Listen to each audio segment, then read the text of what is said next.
এই দেখো বন্ধুরা, লাল শাক আর কুমড়ি শাক দুটো একসাথে করে রান্না করেছি, এই খাচ্ছি। তোমরা কি খাবে?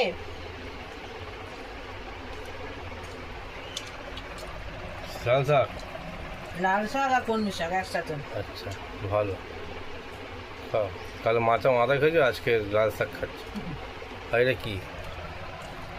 ফুলকপি, পটল, কাতলা মাছের পেটি দেখা যাচ্ছে।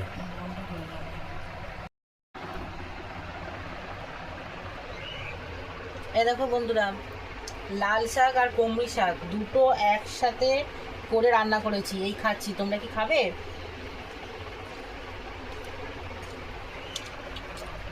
লাল শাক। লাল শাক আর কুমড়ি শাক একসাথে। আচ্ছা, ভালো। খাও। কাল মাথা খেয়েছো, আজকে লাল শাক খাচ্ছি। আর এটা কি? ফুলকপি, পটল, কাতলা মাছের পেটি দেখা যাচ্ছে।